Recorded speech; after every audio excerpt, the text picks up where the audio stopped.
boa tarde, né? Boa tarde de novo, pessoal. Estava falando aqui com vocês, mas agora começou a gravar, vou dar uma boa tarde novamente. E pode ser que algum aluno tenha começado a assistir a aula agora, certo?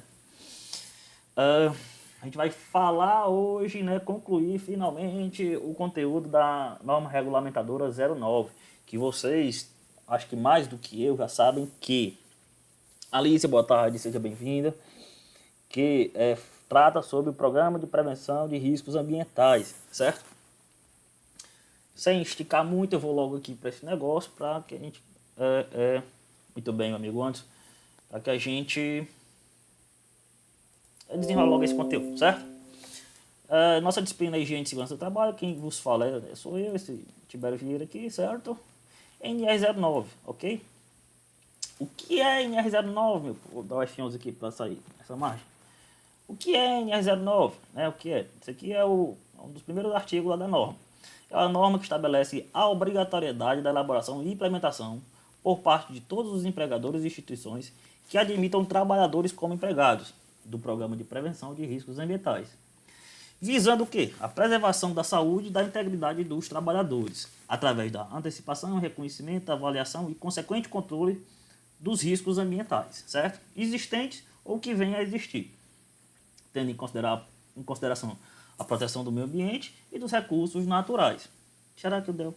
Se eu der aqui um dos... Deixa eu dar aqui o F11, deixa eu botar aqui vocês de lado, deixa eu tirar essa janela daqui. Vou botar aqui vocês de lado e vou botar vocês aqui.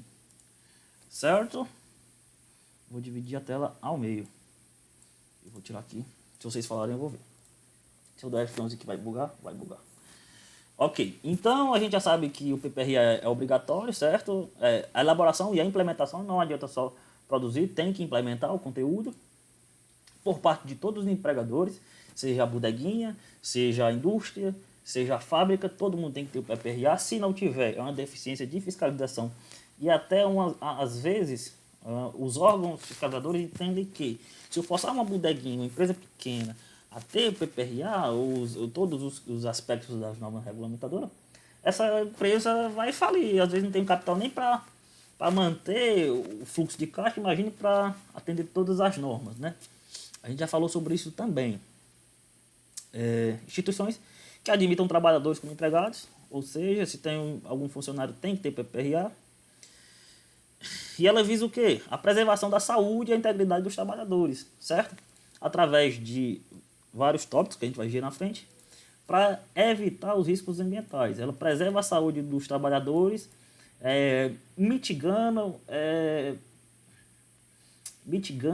minimizando os riscos ambientais no local de trabalho. Beleza, tranquilo, vou falar rápido, porque isso aqui vocês já viram. O que faz essa norma, né? O que é que ela bota pra gente? Qual que é o assunto dela de fato? Vamos ver o que é que tem aqui.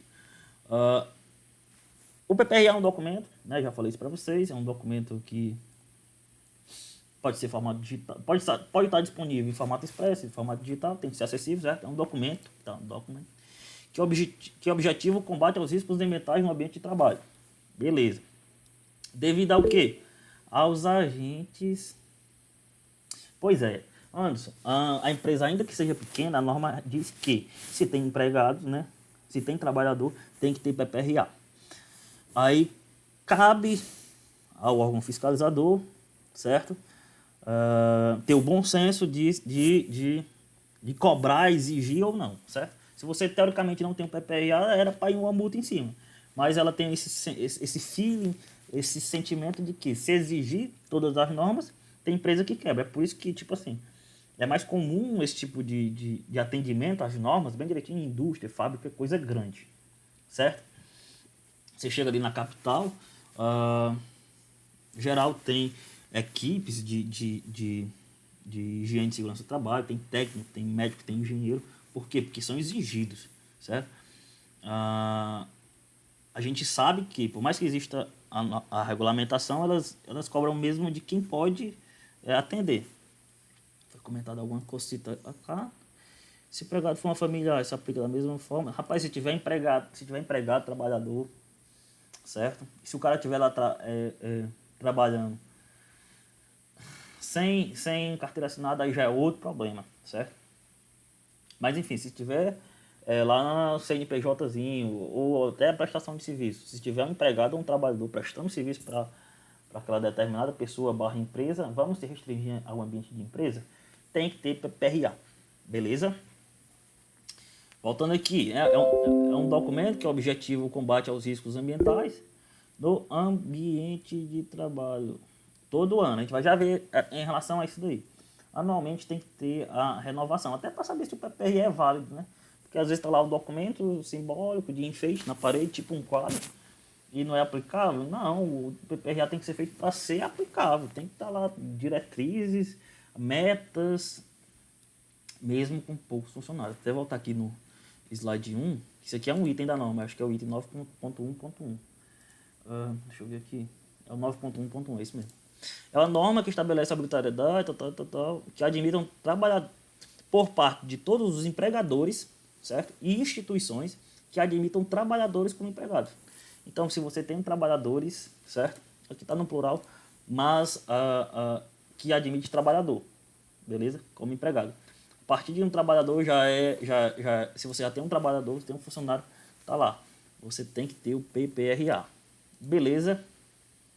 A fiscalização, reitero que existe esses... Os autofiscalizadores são compostos de pessoas, e pessoas muitas vezes têm o senso que, se eu exigir demais daquela empresa, eu vou estar tirando o trabalho de alguém, certo? É isso que é muito questionado assim, no meio político, no meio... no cotidiano, né, galera? Tipo assim, a empresa tem muita norma, o trabalhador é cheio de direito. O trabalhador é cheio de direito, meu povo, porque se não tiver direito, a gente volta para aquele período praticamente da escravidão. Hoje em dia a gente ainda vê gente sendo escravizada, certo? Então essas normas estão aí para proteger o trabalhador. Só que o limiar entre empresa grande e empresa pequena, minúscula, não existe. As mesmas normas que a empresa grande tem que atender, a empresa pequena tem que atender. Mas às vezes a empresa pequena não tem nem capital para rodar, imagine para atender todas essas coisas, entende? Então, os órgãos fiscalizadores, eles meio que fecham os olhos para essa realidade. No entanto, empresa grande é cobrança toda hora, certo? A gente não sente tanto isso, microempreendedor individual, microempresa, certo? A gente não sente tanto isso porque no nosso interior aqui, a gente não tem tanta empresa grande, não tem uma indústria, não tem uma fábrica grande, certo? Mas, assim, a nível de capital, rapaz, a gente tem fábrica e indústria. Esses caras levam isso muito a sério, certo? Voltando aqui, né, gente? O PPRA é um documento que objetiva o combate aos riscos ambientais no ambiente de trabalho. Devido ao quê? Aos agentes que colocam em risco a saúde do trabalhador, certo? E esses riscos, eles têm a natureza do risco, pode ser um risco físico, biológico, e químico, ok? A concentração, a intensidade desse risco no ambiente e a exposição, quanto tempo aquele risco está lá em contato com o trabalhador, certo? Vamos revisar isso aqui, certo? Tio sou eu, certo? Vocês estão é o vocativo. Tio, o que é o risco ambiental? Risco ambiental, meu povo, é tudo isso que está vinculado aqui atrás. São os agentes que colocam em risco a saúde ocupacional daquele trabalhador, certo? A gente tem basicamente 3 tipos de riscos ambientais aqui nessa norma: risco físico, químico e biológico. Risco físico, né?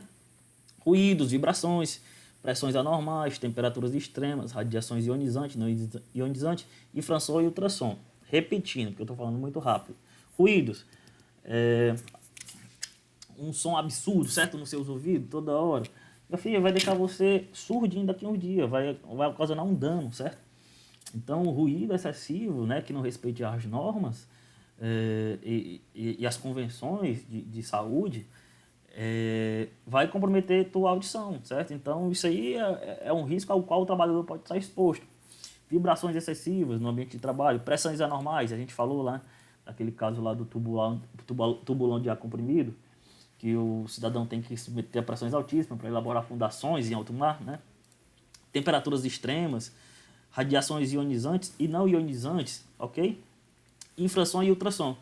Também infração e ultrassom tem a ver com vibrações, só que de uma maneira mais discreta, porque você não é perceptível, certo? Isso aqui. Isso que é o risco físico. Risco químico, né? Que tem a ver com inalações de substâncias, certo? A gente até falou naquele dia com o Caio sobre a silicose, certo? Que é a doença devido à inalação constante de poeira, né? De sílica. Substâncias e produtos que possam penetrar no organismo pela via respiratória. Poeira, fumo, névoa, gases, certo? Ou que possam ser absorvidos através da pele ou ingestão. Você tem lá um produto que teve em contato com sua pele e queimou, né? Ou você ingeriu alguma coisa, né? Inalar pela nariz, ingerir pela boca. E gerou um dano em você, então é um risco químico ao qual você pode estar submetido. E o risco biológico é bactéria, fungo, bacilo, parasita, protozoários, vírus, etc. Os riscos biológicos hoje estão muito em alta. Você vê todo mundo usando EPI aí para se proteger desse negócio do SARS-CoV-19, né? Que é o vírus, é o nome do vírus. Certo? O que é que faz, né? Agentes infecciosos? Sim, agentes infecciosos. A gente pode colocar assim como um agente biológico. Né? Porque agente infeccioso pode ser tudo isso aqui, certo? SARS-CoV-2. Beleza, Caio. Esse é o nome desse vírus do Covid.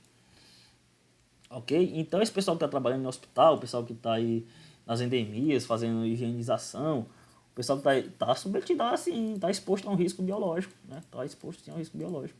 Tá aqui o vírus. Ok? Como é que a gente faz o reconhecimento dos riscos, certo? A gente tem um monte de etapazinha para reconhecer de fato um risco e caracterizar aquilo ali como um risco, certo? Isso é na fase de reconhecimento. Vamos fazer aquela analogia que a gente está fazendo o PPRA, supondo que a gente está fazendo o PPRA lá da escola. A gente vai lá no laboratório de química, né? E lá a gente vai fazer o reconhecimento dos riscos, certo? Você vai lá avaliar, fazer uma auditoria no local, certo? E vai dizer, ó, ali são riscos. Mas para a gente reconhecer aquilo ali como risco, a gente tem que atender um monte de critérios. E os critérios eu vou dizer agora, certo? Você tem que identificar o risco, certo? Visualmente. Você tem que determinar a localização das possíveis fontes geradoras daquele risco. Vamos lá puxar para o laboratório de química. Determinar e localizar, certo? Isso aqui era para estar no infinitivo, ambos. Determinação e localização das possíveis fontes geradoras. Eu tenho um agente químico lá no laboratório de química que está lá guardadinho no armário.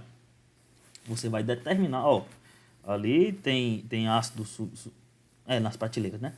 Tá, você tem ali um tubo de ácido sulfídrico, né? Que é extremamente ácido, certo?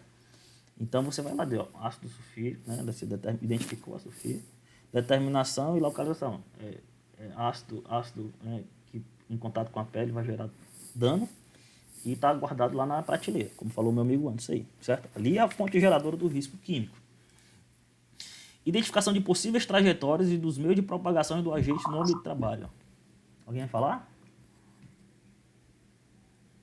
Certo. Identificação de possíveis trajetórias e dos meios de propagação. Pode falar antes. Rocha. Odissou.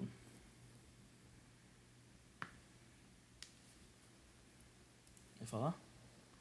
No prateleira, no caso. Posso, no caso do manuseio? Sim, a gente vai falar justamente disso agora. Que é na trajetória do risco, certo? Você identificou Exatamente. Ó. Identificação de possíveis trajetórias e dos meios de propagação dos agentes do âmbito de trabalho. Por exemplo, eu tenho lá a minha plataforma de trabalho, eu vou buscar o recipiente lá com o ácido na prateleira e venho com ele até a plataforma de trabalho, né? Até a bancada. Isso aqui é a trajetória, né, do teu risco. Então você tem que identificar o trajeto, ok? E os meios de propagação do agente do ambiente de trabalho. Isso aqui está mais... Vamos sair aqui do âmbito de laboratório de química e pensar aqui no propagação dos agentes no ambiente de trabalho. no cara que se contaminou com o vírus, certo? E saiu, né, expondo as pessoas no ambiente de trabalho. Isso aí é definição de trajetória. Outro aspecto, a pessoa trabalhando numa caldeira com uma temperatura, seria simular um acidente? Sim, uma metodologia, é uma estratégia para você fazer a identificação. Você diz assim, sempre que a professora pega o depósito, certo? Vou pegar aqui o depósitozinho, vamos supor que eu tenho um depósitozinho com ácido. Sempre que a tia pega lá o depósito com ácido, ela leva para essa bancada aqui. Então, eu vou simular para identificar a trajetória constante, para saber onde é o local de risco, certo? E a partir daí, tratar estratégias. Ok? É simular mesmo. Sim, mas a gente está falando do agente químico. A gente mencionou aqui um agente físico, que a pessoa pode se contaminar e sair propagando aí, né, no ambiente de trabalho. A pessoa, por exemplo, eu vou citar aqui o hospital que a gente tem aqui no município, certo? A gente tem um hospital que tem vários setores. Tem o setor do Covid, tem o setor da maternidade, tem o setor do atendimento emergencial, certo? Por que foi setorizado? Porque o cara que está lá na zona de Covid não é saudável, não é racional sair andando em outros setores. Entendem? Então, você tem que identificar essas trajetórias possíveis do risco. Ok? E vamos falar aqui outra coisa, né? E dos meios de propagação dos agentes. Você está lá trabalhando numa caldeira, certo? Que tem uma temperatura elevadíssima, um risco físico absurdo. Você vai ter a propagação de calor por irradiação, certo? Então, você, por mais que não esteja no ambiente da caldeira, se estiver nas proximidades, você vai estar submetido também. Então, o calor propagado, a irradiação, não deixa de ser conduzida e levado para outros locais. É uma trajetória que a energia calorífica faz, certo? A gente já está considerando que outro tipo de risco, certo? Que é um pouquinho mais diferente da nossa realidade, mas não deixa de ser. Tem mais, tá bem?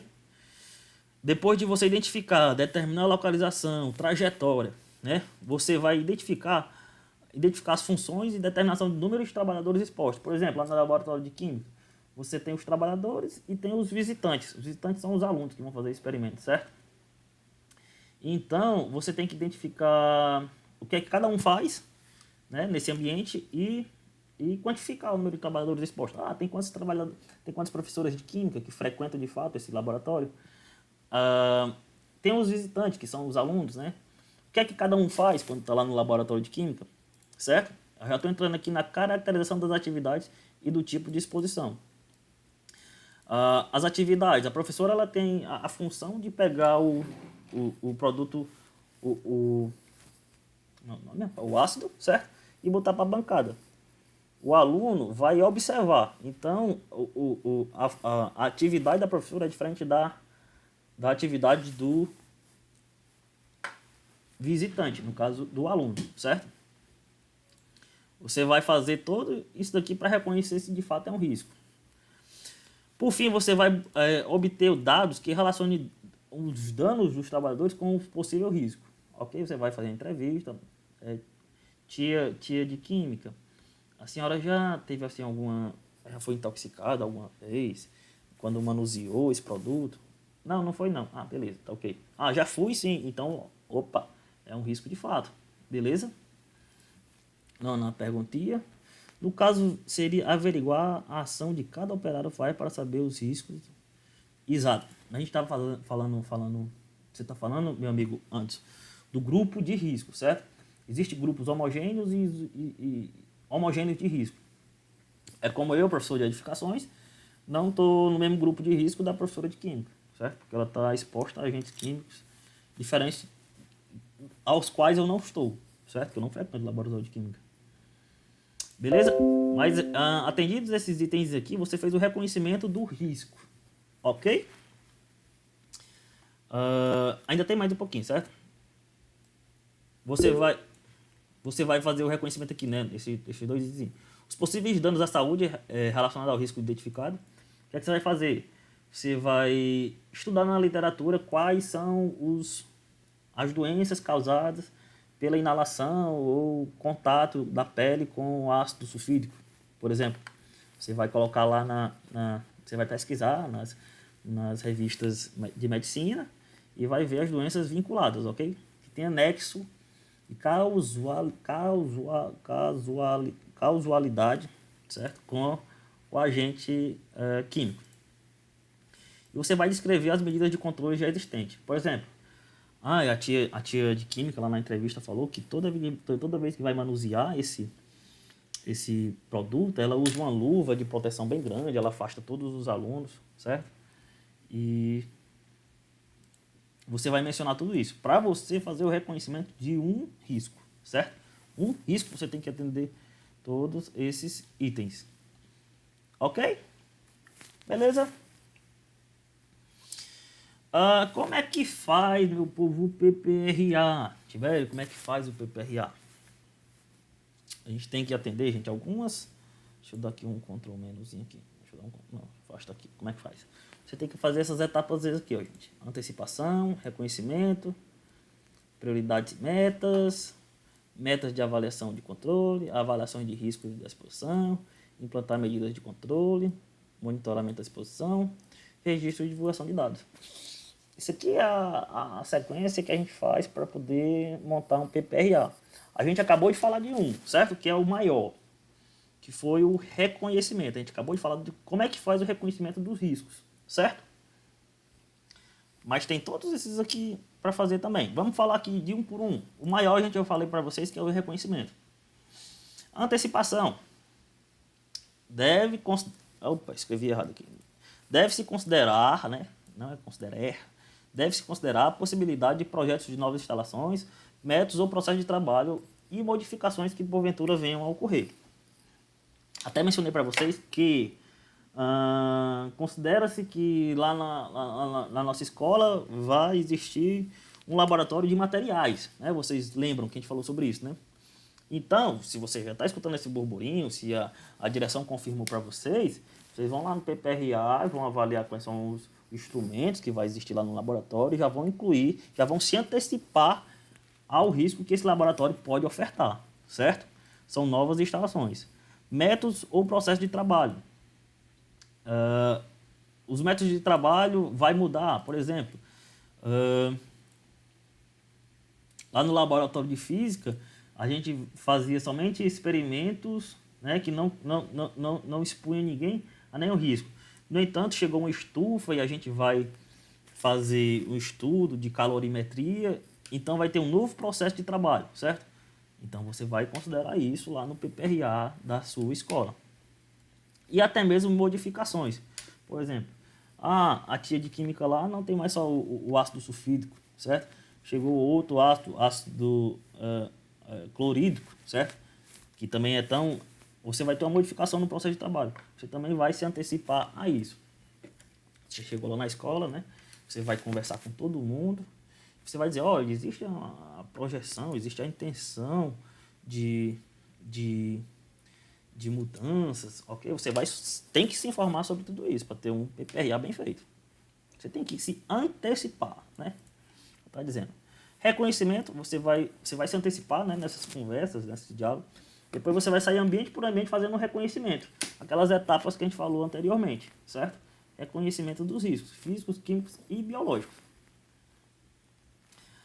Você tem que também, após reconhecer o risco, por exemplo, você reconheceu lá, identificou, definiu trajetória, definiu as pessoas que estão expostas ao risco lá do ácido, definiu o que é feito para poder mitigar o risco, você definiu tudo, você identificou, reconheceu o risco e caracterizou, certo? Mas você não sabe dizer o quão perigoso é esse, por mais que você tenha visto na literatura que ele causa doença, se inalar, se tiver em contato com a pele, você não quantificou o quão perigoso ele é, certo? Aí você vai ter que fazer uma avaliação quantitativa, certo? Também pode ser feito. Existem dois tipos de avaliações, quantitativa e qualitativa.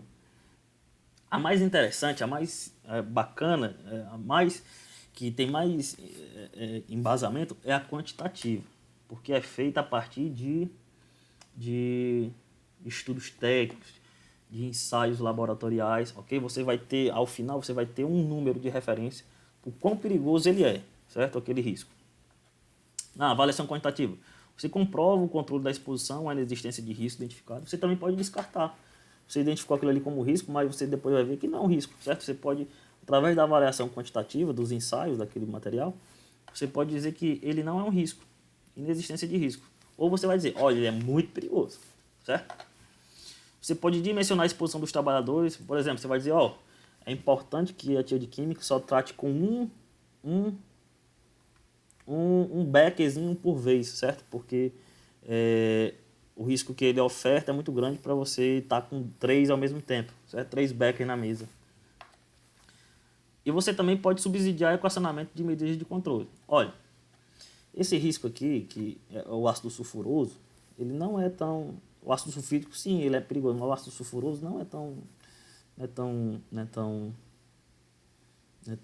danoso não, certo? A saúde do trabalhador. Você pode apenas usar... Você pode manipulá-lo sem luva, certo? Você pode adotar as medidas de controle uma vez que você tem o quão perigoso aquele risco é, certo? Para o trabalhador. Ok? Medidas de controle. Como é que é a medida de controle que a gente pode adotar? Primeiro, né? Na fase de antecipação, identifique-se o risco potencial à saúde. Para você adotar as medidas de controle, você precisa reconhecer o risco, certo? Uma vez fez as avaliações qualitativas ou quantitativas, você vai saber se de fato ele é um risco potencial à saúde, ok? Para você adotar a medida de controle, na fase de antecipação você tem que fazer isso.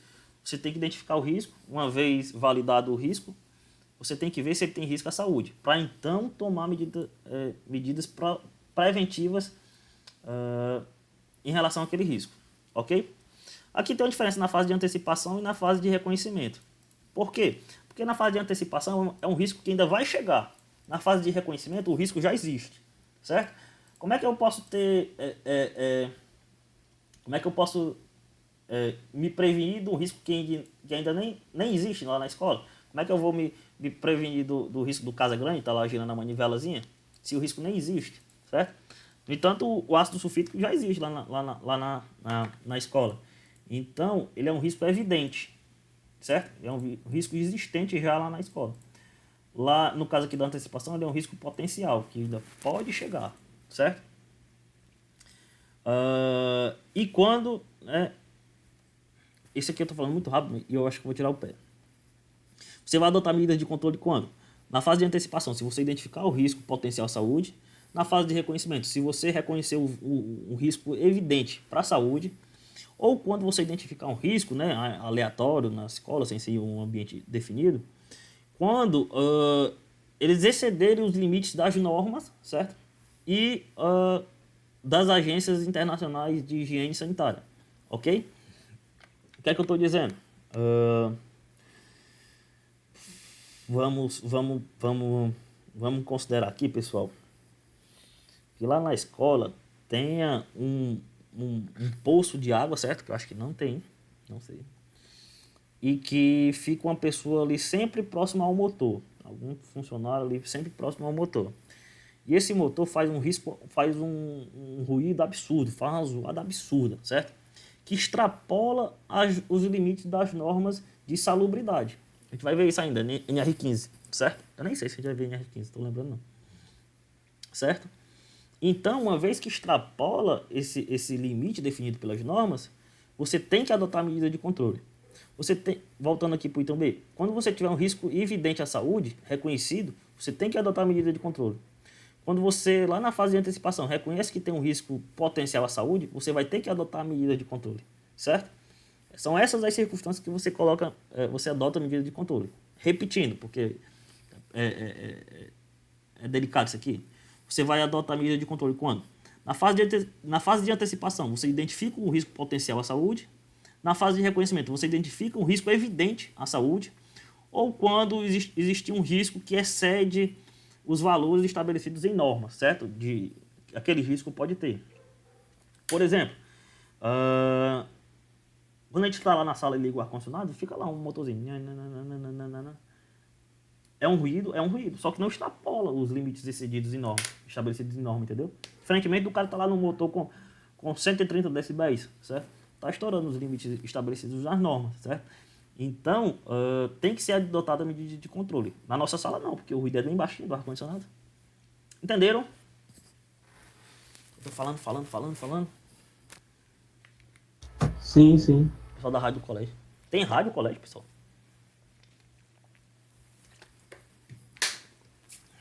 Nem sabia que tinha rádio. Eu era da rádio da minha escola. Eu era o DJ. Sim, mexe com som e tal. Ok, vamos nós, pessoal. Quando é que tem que ser adotadas as medidas de controle? Show! Vamos nós. Quando reconhecida essas circunstâncias, certo? Na fase de antecipação, na fase de reconhecimento, ou quando você tem risco, extrapola as normas, você tem que adotar as medidas práticas, né, pessoal? Desculpa. O chocolatinho que eu comi depois do almoço, eu almocei desse jeito. A primeira forma que você vai fazer para adotar as medidas de controle, o que é? Você vai tentar implementar dispositivos de proteções coletivas. A gente viu isso lá na aula de NR5. Não, acho que foi na aula de NR1. A gente viu sobre isso. Sobre EPCs. A gente falou sobre isso. Exatamente, meu amigo. Certo? Quando você tem um risco lá evidente, a primeira coisa que você vai fazer é tentar fazer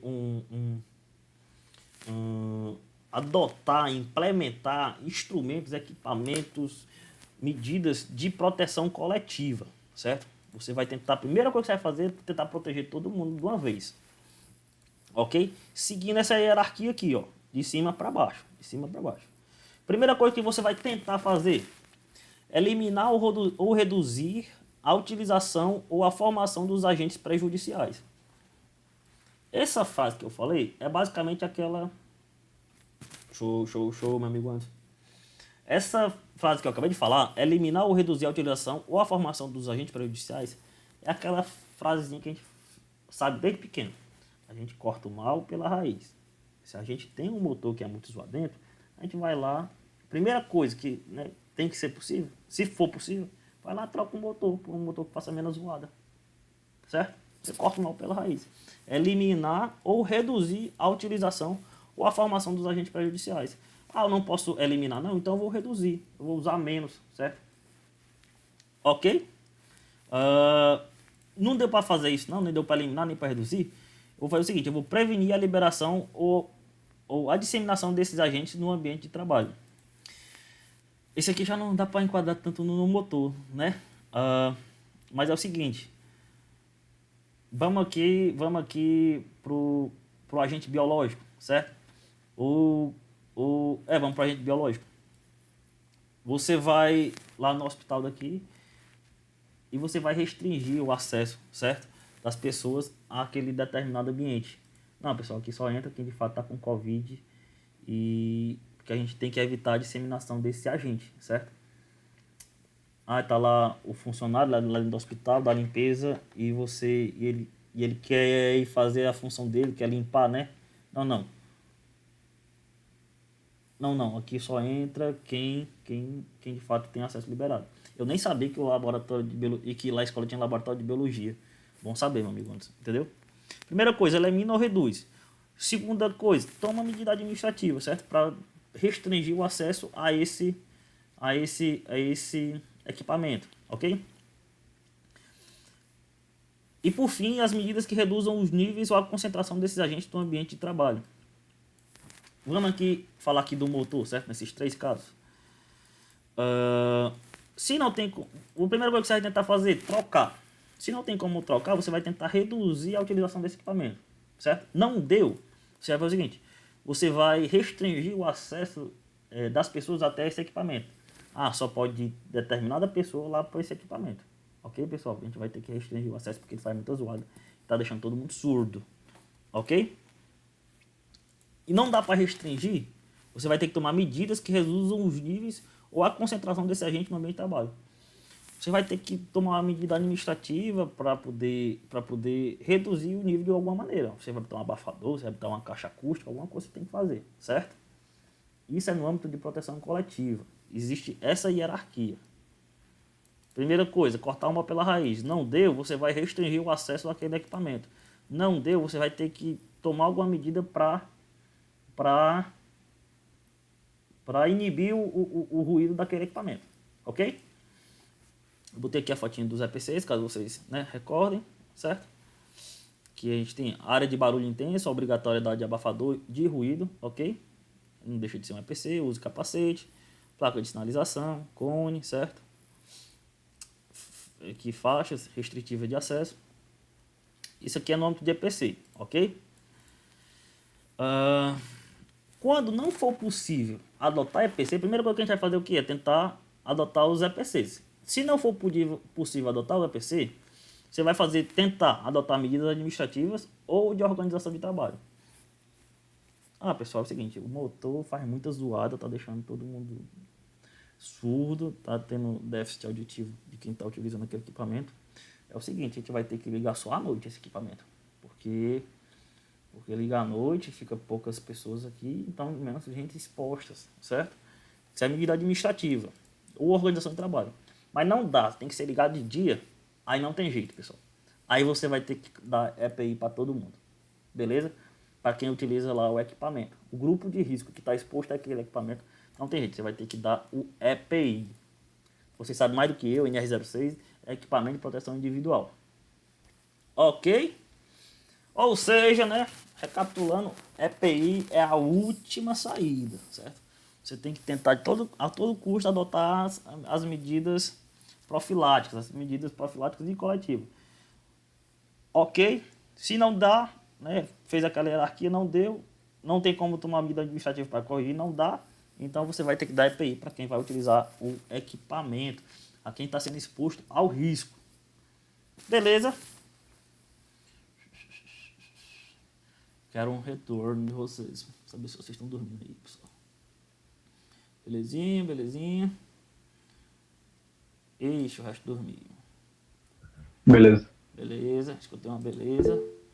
Ok, kkk, pelo menos tá falando, né? Ok. Vamos nós então.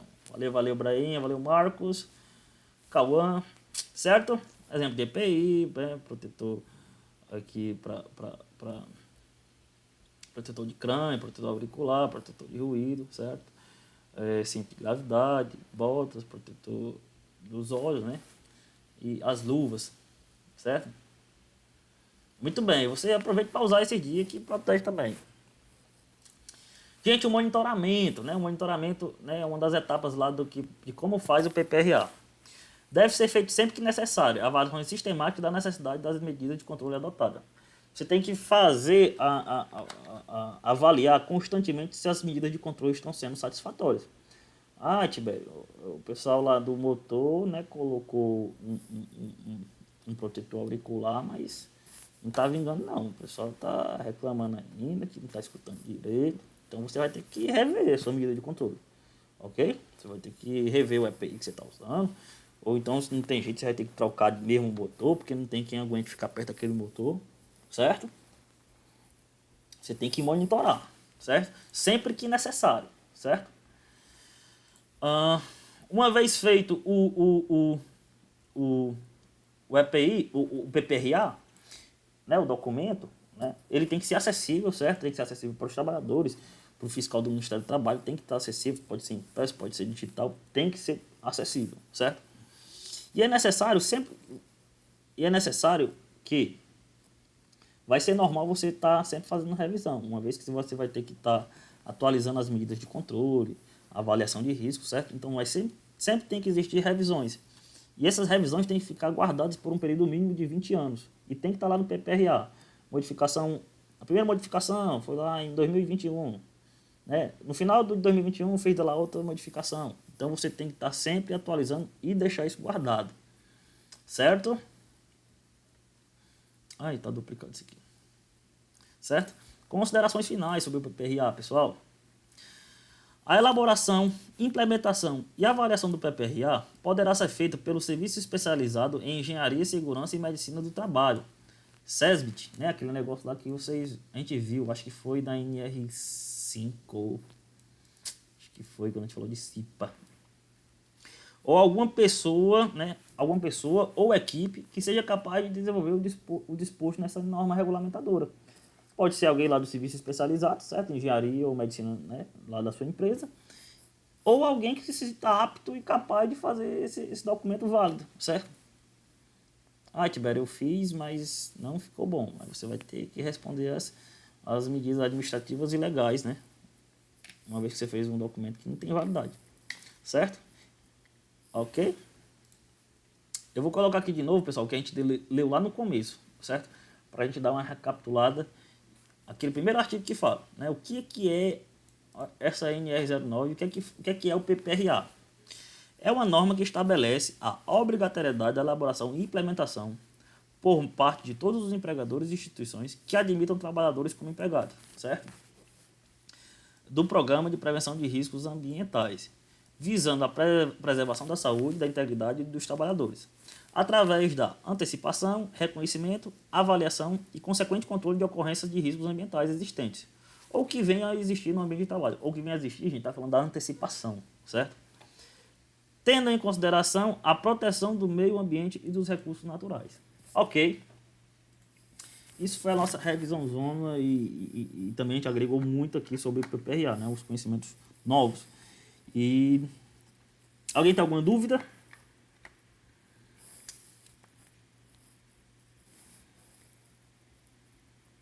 É o pessoal do SESMIT que executa a revisão? Não necessariamente. Não necessariamente. Porque, veja bem, se o SESMIT fez o PPRA e não está tendo, não está vingando, não está sendo eficaz, as pessoas estão tendo danos devido aos riscos existentes na empresa, não faz sentido o SESMIT ir lá e fazer as revisões. Você contrata a empresa para fazer avaliação qualitativa, quantitativa, para ver se está sendo, sendo eficaz nessas medidas de controle. Certo? Mas também pode ser, né? Mudou um processo, alguma coisa. O profissional que está de qualificado para o serviço, certo? Vai ter aqui várias mensagens. Beleza.